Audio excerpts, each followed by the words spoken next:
ये कोई रिसर्च या बड़े खुलासे वाली वीडियो नहीं है। जैसा कि हम अक्सर बोलने के अधिकार को लेकर बात करते रहते हैं, तो मेरा इस पर कहना है कि बोलने का अधिकार भी उन्हीं को है जो बोलने का सामर्थ्य रखते हैं। ये कोई मिथ्या नहीं, सत्य है। जैसे भी ऐश्वर्या राय ने मोदी जी के सामने कहा कि एक ही जाति है, मानवता की जाति, और एक ही धर्म है, प्रेम का धर्म, एक ही भाषा है, दिल की भाषा।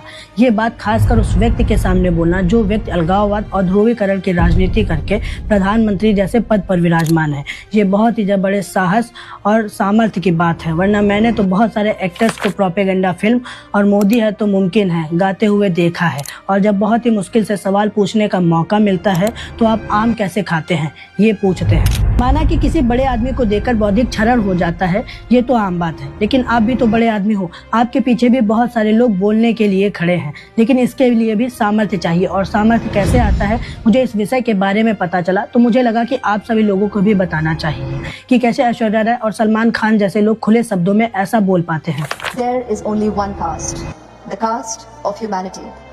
There is only one religion, the religion of love. There is only one language, the language of the heart. जैसे भी ऐश्वर्या राय जी सत्य साईं बाबा जी के शताब्दी समारोह में गए हुए थे और उन्होंने वहां पर पीएम मोदी जी के मंच पर ही ये शब्द कहे। ये न केवल एक संदेश था बल्कि मौजूदा माहौल में बेबाक चुनौती भी थी, बिना किसी को सीधा निशाना बनाते हुए। ऐसे ही सलमान खान का एक पुराना किस्सा है। 2014 गुजरात के चुनाव के दौरान उन्होंने अहमदाबाद में पतंग उड़ाते हुए मोदी जी के सामने कहा था कि अगर आपको लगता है कि मोदी जी अच्छे हैं तो आप मोदी जी को वोट दो, लेकिन मेरी कॉन्स्टिट्यूएंसी के लिए बाबा सिद्दीकी ही बेस्ट कैंडिडेट हैं, इसीलिए मैं तो बाबा सिद्दीकी को ही वोट दूंगा। देखिए, जहाँ तक एक सवाल होता है वोट देने का एक सवाल होता है। हर एक कॉन्स्टिट्यूंसी के हिसाब से वो वोट दी जाती है। जो बेस्टमैन है आपके लिए उस कॉन्स्टिट्यूंसी के अंदर, आप उसके लिए वोट दीजिए।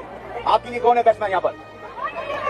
आपके लिए मोदी है, आपके लिए मोदी साहब यहाँ पर है बेस्टमैन। हमारी जो कॉन्स्टिट्यूंसी है बांद्रा, यहाँ पर मेरा कर्तव्य होता है कि मैं जाके वोट दूं, वहाँ पर वो है बाबा सिद्दीकी और प्रियदर्शन। किसी लीडर के सामने ये कह देना ये बताता है कि सच्चा साहस क्या होता है, और साहस कहाँ से आता है इसका सीधा सा जवाब है उनका पैसा और आप सभी लोग।